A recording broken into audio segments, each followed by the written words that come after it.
Então, processos justos, a gestão da economia do conhecimento. A Patrícia terminou a última reunião falando sobre a questão do reconhecimento, né?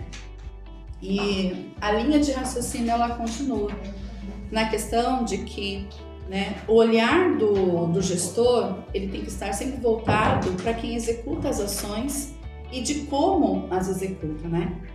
Aqui ele faz uma analogia muito bacana a respeito de uma mulher, né? Ela é uma motorista, ela está dirigindo e de repente ela é parada numa blitz, né, no trânsito, porque ela fez uma conversão irregular e o guarda multa.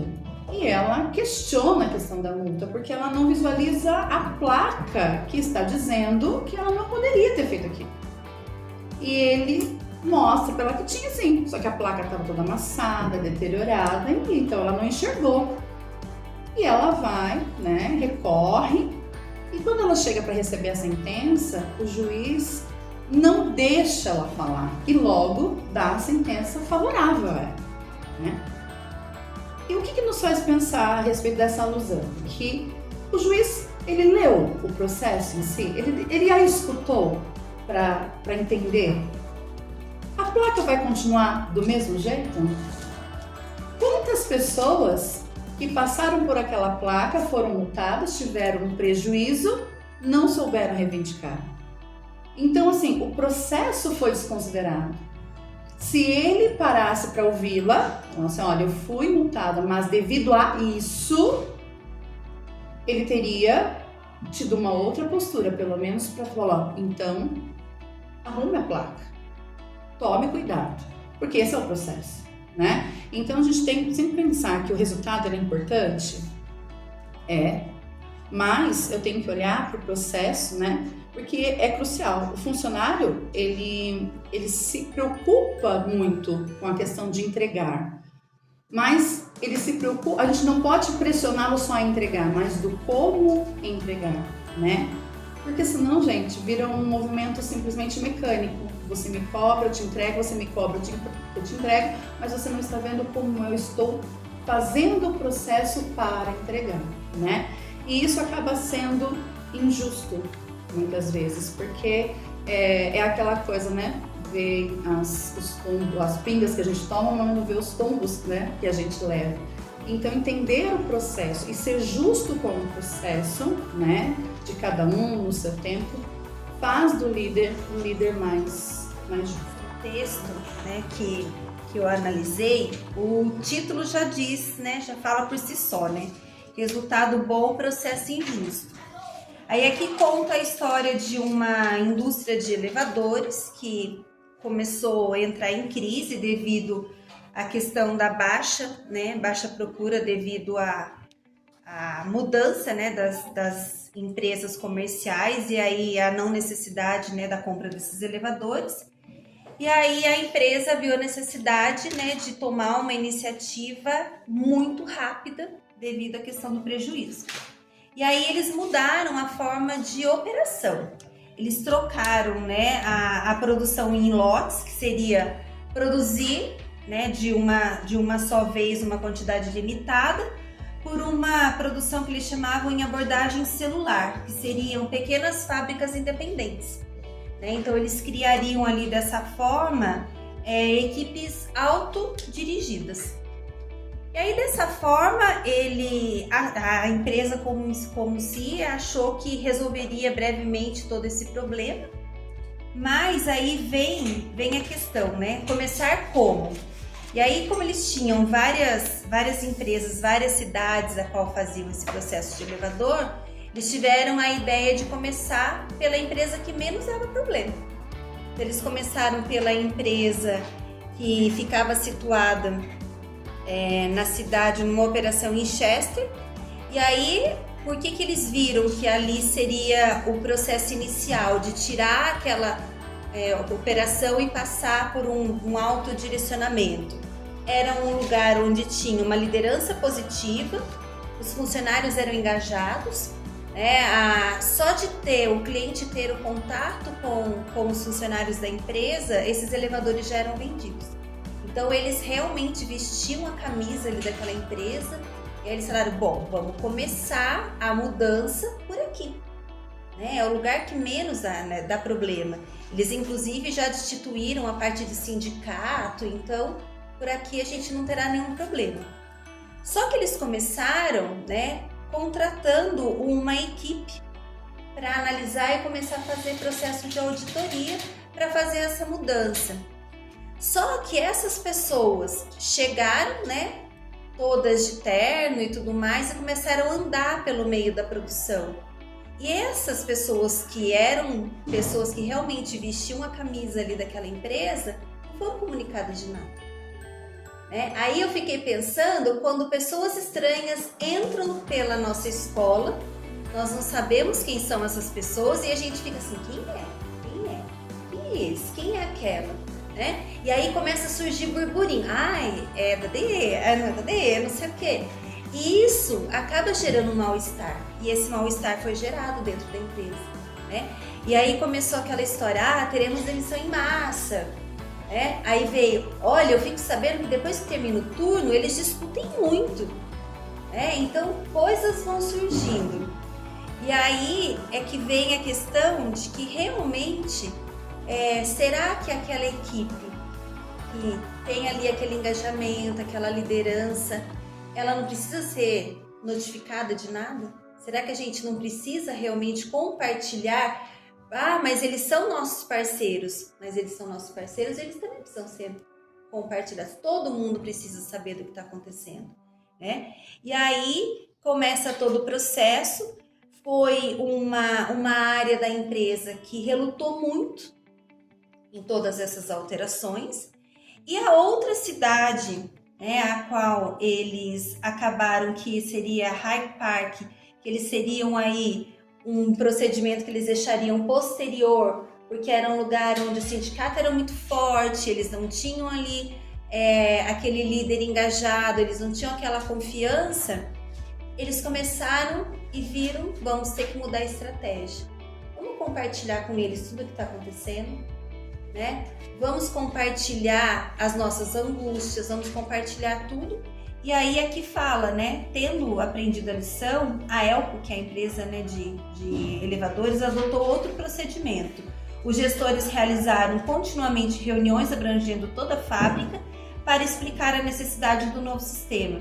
Incentivaram os funcionários a ajudarem a projetar um novo processo e apresentaram as expectativas. A antecipada resistência nunca ocorreu e, confiantes os funcionários, abraçaram o novo sistema. Volta no texto anterior falando sobre confiança. Né? Confiança. É a confiança. Né? Então, a equipe a qual eles confiavam e acharam de início que não teriam problema algum, eles tiveram. Porque eles, na verdade, conheciam a equipe, mas eles não deixaram a maneira clara, né? Eles não abriram o jogo com os trabalhadores do que estavam, quem eram aquelas pessoas, o que eles tinham como expectativa. Mas aí porque ficou a ideia do pressuposto, né? Sim. Pressupondo que eles são autodidatas, eles fazem, então a gente chega, coloca e não haverá discussão. Mas é a mudança do nosso alinhamento, né? Aqui, né? Sim. Era primeiro só nós aqui da gestão. Acabei de pensar E quinzenal isso que com eu vocês. pensei. E quando não dava, não acontecia. Exatamente. Até a mudança da cultura falar, não, toda segunda é com todos. E aí que quebrou-se ali várias situações que, né, deixava, Foi a melhor ficava coisa. pensando Aí fora. você não fica alinhando toda hora. Não evita fica isso. fragmentado. Exato. Né? E Otimizou. quando não há fragmentação, você tem um conjunto. Você tem, unânime ali a decisão. Né? Bom, dando sequência então à leitura, eu fiquei com a parte do plano. O plano que a Bia colocou aqui, que não deu certo, né? Onde eles acreditavam que daria certo, porque era a equipe mais coesa. Então o plano que não deu certo, eu vou narrá-lo aqui. Irei narrá-lo. Por que não deu certo? Então eu fui marcando as etapas. Em março de 1991, a gestão reuniu os funcionários de Chester, local que eles acreditavam que daria muito certo, num grande salão. Após 3 meses da consultoria dos homens de terno, que apareceram lá, que se reuniam depois, mas que ninguém sabia o que estava fazendo lá. Tá?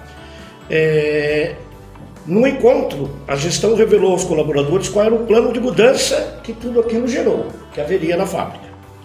A primeira coisa, substituir o trabalho medido em horas por algo chamado, que a Bia citou também, de fabricação celular, seria por células. E o importante disso tudo, não explicaram o porquê, não entraram em detalhes, só falaram, como já foi dito e por isso não deu certo, que iriam modificar o processo. Os funcionários receberam a notícia, ficaram em silêncio, atônitos, atordoados, e por não agirem, perguntando, questionando, levou a gestão a acreditar que eles estavam concordando com toda a mudança.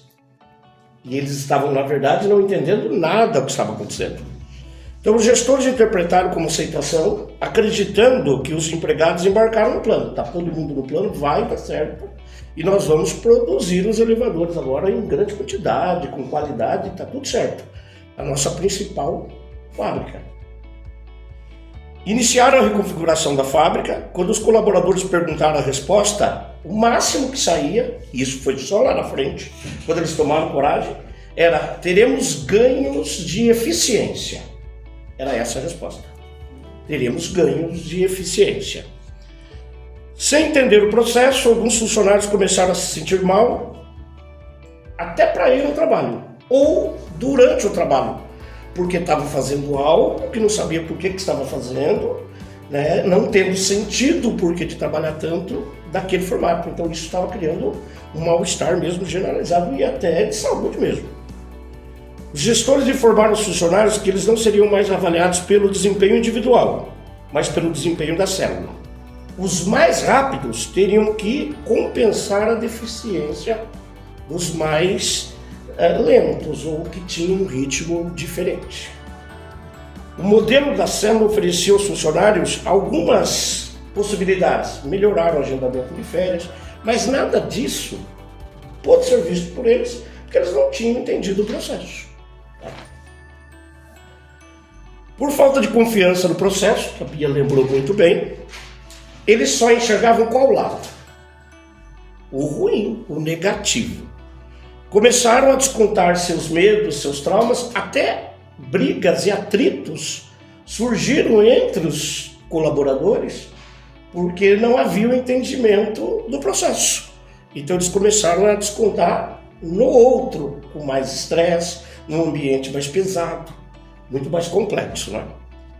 Enfim, a força de trabalho exemplar em Chester estava literalmente desmoronando. Não deu certo, não estava dando certo. Os funcionários começaram a se negar a fazer o que o gestor, o supervisor, o superior estabelecia.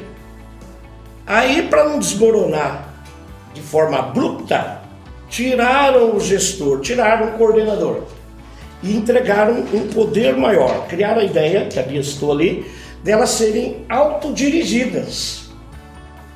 E aí eles perderam mais ainda, porque eles começaram a se perguntar, e eu até anotei aqui, ficaram mais confusos, porque sem supervisor, quem controlará o estoque?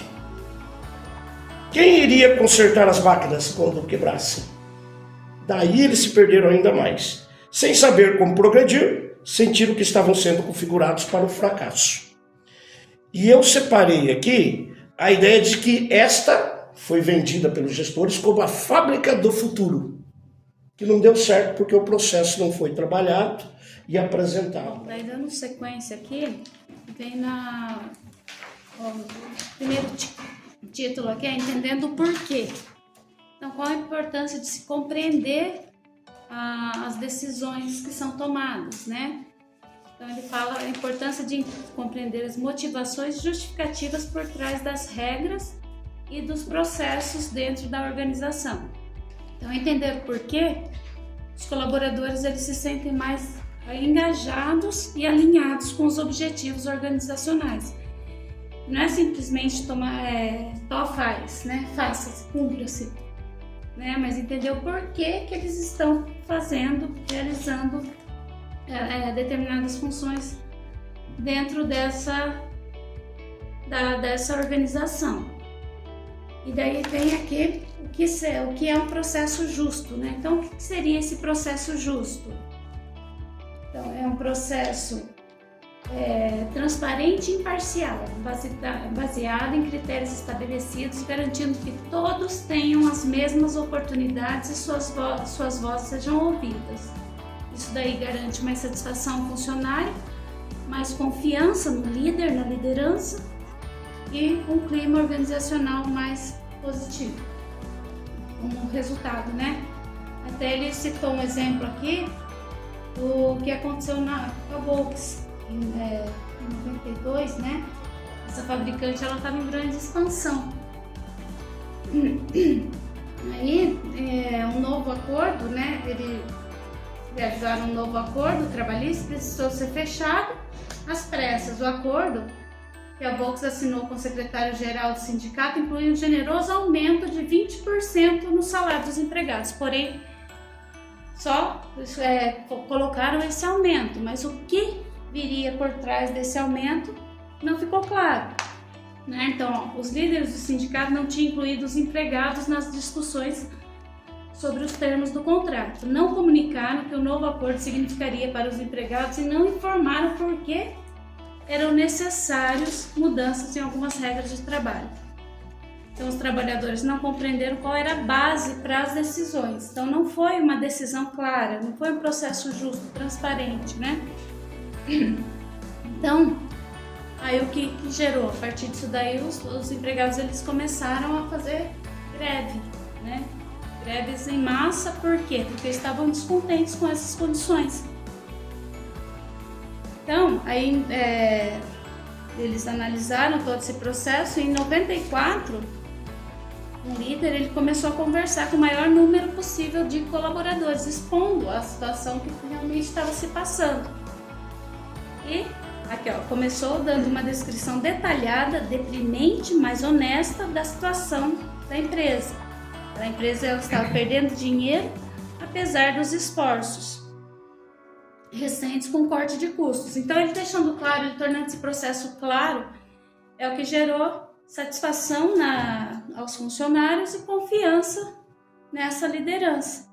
Então, pouco a pouco, em 3 meses, o grupo inicial de 30 voluntários cresceu abrangendo 75 executivos e 300 funcionários.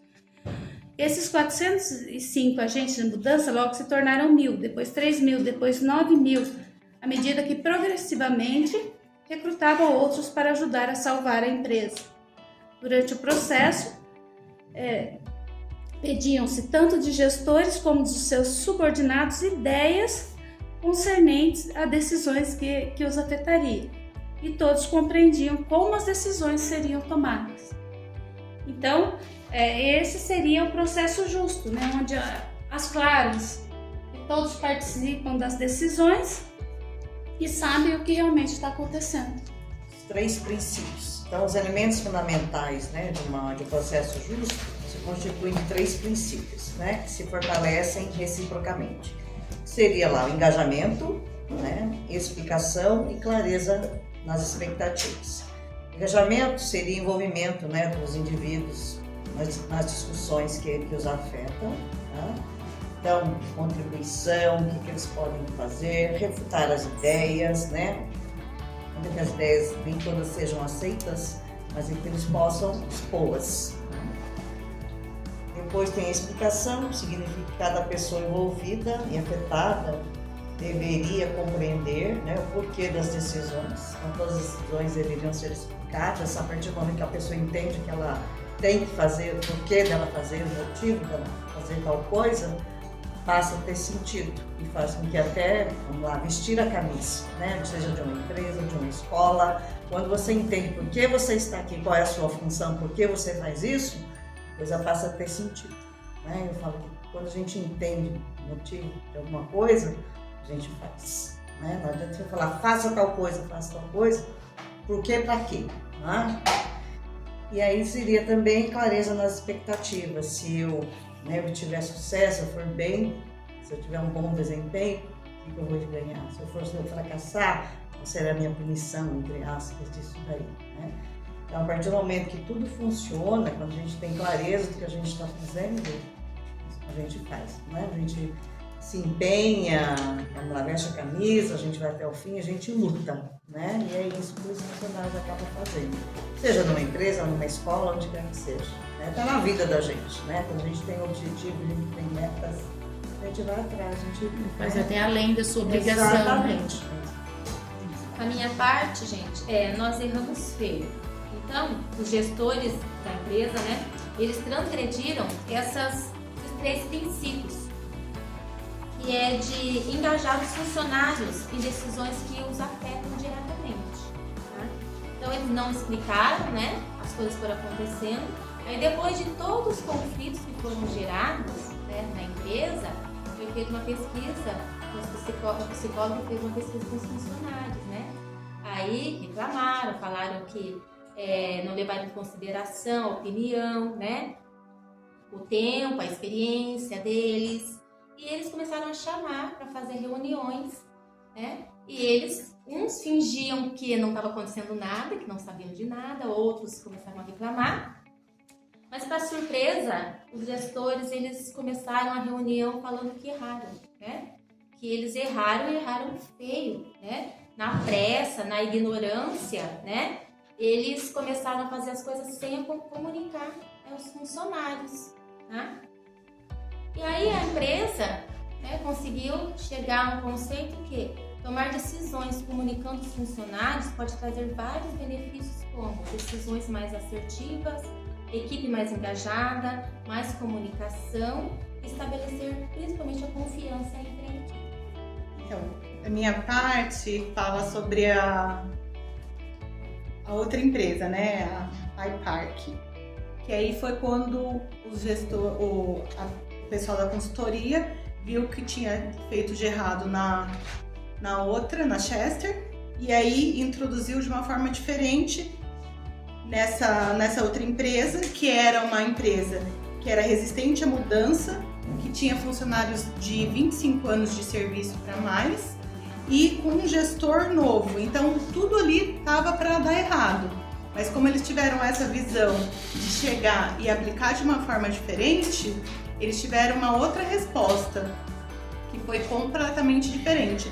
E até fala aqui no texto que todo dia o gestor da fábrica esperava um colapso, mas ele não aconteceu, porque os funcionários conseguiram entender, né, o porquê de cada mudança. É claro que em alguns momentos houve reclamações e tudo mais, mas tudo foi alinhado porque eles conseguiam entender qual que era o motivo disso, né?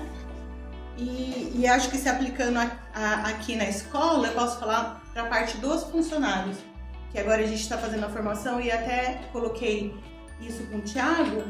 A gente não consegue ter essa visão, porque a gente vive tão envolvido com as coisas da PEI e eles não sabem o que é PEI. Eles vieram perguntar, o que é PEI? Para que serve a PEI? E eu também não sabia responder para eles, porque assim, aí eu consegui entender que nós trabalhamos numa PEI, mas nós não fazemos parte dessa PEI, eu e eles. A gente só trabalha para uma PEI, a gente não faz parte da PEI. A gente não recebe gratificação, a gente não entende. Eu entendo mais porque aqui estou com vocês fazendo essa formação. Então eu entendo do BI, das plataformas, do que a gente tem que alcançar, mas eles não. Então muitas coisas do que é às vezes pedido para eles, eles não conseguem entender o porquê. A mudança toda que teve no protagonismo também de envolver os professores, de envolver os próprios alunos em funções que antes eles faziam e hoje eles não fazem mais. Eles não, sabe? Então, tipo assim, antigamente, por exemplo, reunião de pais, que era uma coisa bem simples, eles ajudavam a organizar. Hoje eles não precisam mais, por quê? Porque tem o João, a Dani, que já organiza do fundamental, a Isa e a Carol, que já faz a do médio, o coordenador da noite, que já... Então eles ficam pra fora. E às vezes, nessa loucura, algumas coisas nem são passadas. Tipo assim, vai ter reunião, ou uma coisa simples que aconteceu semana passada.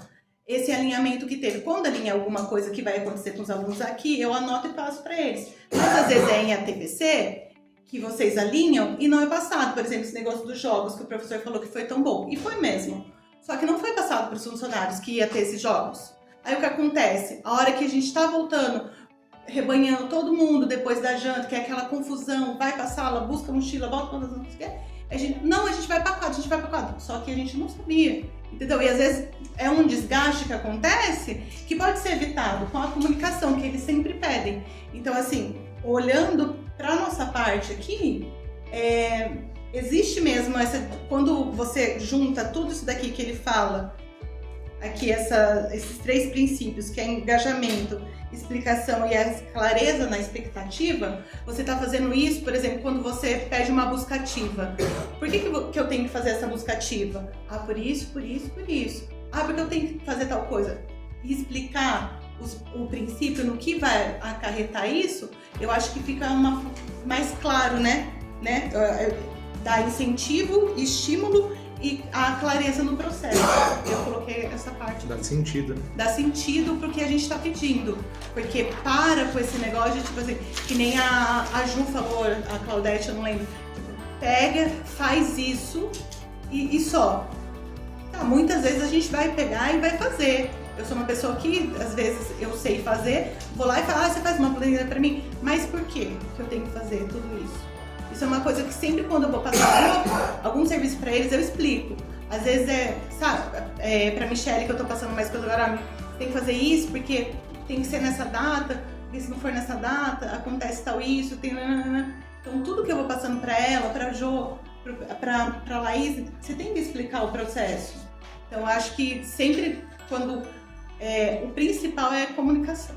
Eles sempre importantes, né? É importante, que eles fazem parte desse processo, né? Que antes eles eram peças-chaves ali e hoje eles acabam ficando coadjuvantes, né? Coadjuvantes, sem entender o porquê, porque foram ocupando os espaços e não foram explicando o porquê. Olha, depois de tudo que a Lu socializou, eu vou falar um pouquinho sobre a importância desse conhecimento, que a parte minha é o processo justo na economia do conhecimento. E às vezes, o que a gente está vendo é que o processo é muito importante. Só que será que esse processo é tão óbvio e é tão tranquilo de acontecer? Nem sempre, né? Então ele fala aqui que compreender o valor do processo é crucial. A gente vê o quanto isso é importante. Aí ele fala assim, o conhecimento é um recurso que está confinado à mente humana. Criar e compartilhar conhecimento são atividades intangíveis que não podem ser supervisionadas nem obtidas das pessoas à força. Acontecem somente quando elas colaboram voluntariamente. Praticamente todo indivíduo possui uma informação única, que só pode ser posta em uso com a cooperação ativa dele. Aí o que eu pensei? Que nem teve o jogo, né? A Lu falou assim, os funcionários não estão sabendo. Mas tem como, às vezes, supervisionar? Quem é responsável por passar essa informação? Às vezes o Tiago, que é o nosso superior. Tem como ele supervisionar tudo? Ele sabe o que está na mente de cada um? Quem está com esse conhecimento, se ele não tiver engajado para falar sobre e compartilhar, o processo fica falho. Aí gera todo um caos, né? Aí ele fala que se a gente não tiver o processo correto, acho que foi a Andréia que falou, o que pode acontecer? Manifestações, pode ter uma greve, vai desacelerar o processo, vai ter índices de defeito, isso pensando numa empresa. Mas aqui, o que vai acontecer? Né? Se os professores não estiverem motivados, as plataformas podem cair. Se os funcionários não estiverem sabendo de todo esse processo, motivados também, a escola pode não funcionar como deveria, eles não conseguem fazer o trabalho deles como deveriam, né? Às vezes a gente precisa, numa semana de prova paulista, mudar o horário do intervalo, o horário da janta. Se a gente não comunicar, né, fazer todo o processo certinho, vai dar o maior problema. E se avisar só a cozinha, não avisar os funcionários ou não avisar os professores, por isso que é tão difícil, né? Quando tem semana de prova, a gente modifica tudo. Então ele fala que quando a gente consegue fazer esse processo justo, em que a gente tem o conhecimento de tudo, a gente constrói confiança e comprometimento. E a cooperação voluntária implica desempenho, elevando as pessoas a irem além do dever delas. compartilhando conhecimento e fazendo uso da criatividade. Então, assim, é como se fosse um resumo de tudo que vocês falaram. O que tem aqui de legal e que eu lembrei da revistinha que a gente fazia é que essas empresas, eles tinham algumas reuniões por setores, né? Faziam em pequenos grupos, em grupos maiores, mas como que determinados grupos iam saber o que o outro alinhou? Que nem hoje a Lu compartilhou a formação dos funcionários com a gente. Mas será que os professores estão sabendo também sobre isso? Isso que eu fiquei pensando. Então é legal também a gente passar para os professores. Então, por mais que é feito em loco, assim, em perfis, tudo tem que ser passado. E eles fizeram painéis para divulgar. Aqui a empresa fez um newsletter. Não sei se eu falei certo, Odete, você que é de letter aí, ó. Eles fazem tipo um jornalzinho trimestral fazendo o relatório do bimestre. Lembra quando a gente fazia a revistinha? E eu vi também que tem escolas que fazem um boletim, né? Então fazem meio um compilado do bimestre ali, que eu acho que é uma forma de todo mundo saber o que está acontecendo. Então, aqui vai falar de uma equipe multifuncional que foi criada para desenvolver um novo e importante produto, com o intuito de produzir mais e com preço menor. Daí, duas empresas se uniram, porém com grandes diferenças culturais, né? Uma chinesa e uma europeia. A chinesa, ela por ser mais eficiente na execução de planos estabelecidos, né? Que é o cumprimento de metas. E a europeia mais inovadora, que é o processo de decisão mais participativo, porém ela demora mais para tomar a decisão, né? E daí a empresa europeia, ela tem conhecimento da estratégia, o que os chineses não tinham, né? E os chineses, eles entraram escondendo já algumas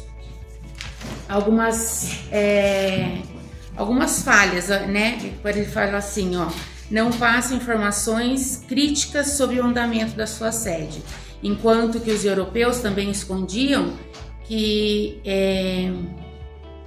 eles não explicavam a lógica que orientava as suas decisões. Então não ficava claro para nenhuma das empresas. Uma escondia o que tinha de fragilidade e a outra escondia as estratégias para tomar as decisões. Bom, então na sequência, superando as barreiras mentais no artigo, ficou a questão para mim colocar aquilo que muitas vezes mentalmente o gestor ele guarda para si, ou por um instinto já de que ele foi formado assim, ele acha que se ele fizer assim é melhor, então aquilo que ele tem uma ideia, ele às vezes guarda e não compartilha, a decisão ele toma sozinho, e aí cai nos erros que trouxeram aí os exemplos do artigo. E um outro ponto também de barreira é a questão, né, de não é minha função, então eu não vou fazer, não vou falar. Como a Isabela citou, né, às vezes muita gente está sabendo, mas o Thiago que tem que avisar, então eu fico tranquilo na minha e não passo a informação para frente. Então essa barreira ela impede, né, a formação, ela impede o profissional de melhorar, né? E às vezes eu trago isso para mim, para minha vida pessoal, porque eu nunca fui gestor, né? A primeira vez foi aqui. Eu sou filho único, né? Então é uma outra barreira que eu tenho de ser um cara muito egoísta. Quando eu caio na gestão, né, eu lembro muitas vezes querendo fazer algo sozinho, pensar só pela minha cabeça, e não funciona. Se a gente não ouvir o próximo, se a gente não ouvir a equipe, se a gente não observar todo um contexto, né, que uma das coisas que me ajuda muito é observar todo um contexto. Eu não vou tomar uma decisão, seja referente a um profissional, a um aluno dentro da escola, se eu não entender o contexto que está acontecendo aquela situação. Então, essa barreira mental, Se a gente não tem a formação, se a gente não tem a troca de ideias, a gente tem muito aqui, né? Isso a gente deve muito a esses alinhamentos que a gente tem, ao estudo que a gente tem aqui, elas estariam impedindo muito da gente avançar. Não é? 2 pontos que ele coloca aí da barreira mental, que é guardar o conhecimento para si, a decisão para si, ou simplesmente não se importar. Né? Eu sei, mas a obrigação é do próximo fazer, então deixa ele que faça. 2 caminhos complementares para o desempenho. Então aqui ele fala da justiça distributiva e da justiça procedimental. A distributiva, ele foca na recompensa de acordo com a produtividade do funcionário. Então, como salários, benefícios e a promoção. Então, isso pode melhorar a motivação ali dos funcionários. E a procedimental são os critérios aplicados ali que são transparentes, claros e transparentes. O funcionário ele tem que saber aquilo, né, quais são os critérios adotados. E também expressar as suas opiniões. Então ali ele cita a atitude de cada um deles. Na distributiva, a atitude é a satisfação com o resultado, conseguir o que eu merecia. E no procedimental, sinto que minha opinião conta. O comportamento. Na distributiva, faço o que me pedem. Procedimental, vou além da obrigação. O desempenho. Na distributiva, corresponde às expectativas e no procedimental supera as expectativas. 2 caminhos complementares para desempenho. Como a Patrícia já comentou, esse pedaço do livro ele fala sobre as diferenças entre a justiça distributiva e procedimental. Aí ele aponta 2 erros principais da gestão. O primeiro, ele fala em relação ao gestor guardar o conhecimento, acreditar que o conhecimento ainda é poder, que deve guardar consigo, retendo tudo que ele sabe. E o outro erro muito comum entre os gestores é acreditar na máxima de que as pessoas só se preocupam com o que é melhor para si mesmas. Porém, quando você consegue exemplificar que o processo, o sacrifício a curto prazo, ele causa um benefício para a empresa a longo prazo, a grande maioria das pessoas, eles acreditam e topam fazer aquilo. Então eles aceitam essa demanda, mesmo que cause um sacrifício imediato, eles aceitam essa demanda. Eu lembrei disso naquela reunião que nós tivemos no ano passado sobre o plano de aula. A maneira como estava sendo feito o plano de aula. Que tinha um debate grande entre os professores e, a princípio, todo mundo estava relutante. Eu era o mais relutante de todos. A hora que a Isa, junto com a Carol, conseguiram mostrar por A mais B todo o processo, como que aquilo seria construído, eu fui o primeiro também a voltar atrás. Falei, não, peraí, se é assim, então a gente vai fazer. E todo mundo acabou topando. Depois de um tempo, acabou virando algo rotineiro. Só que a gente só conseguiu compreender e aceitar aquele pequeno sacrifício quando você viu que todo o processo dependia daquele pequeno sacrifício. E que, no fundo, facilitaria mais a nossa vida do que dificultaria. Então, quando você fizesse o plano realmente especificado nos moldes que a gestão estava montando, ele não seria algo a mais, ele seria algo que daria mais sentido para todas as suas aulas, para todo o cronograma do professor.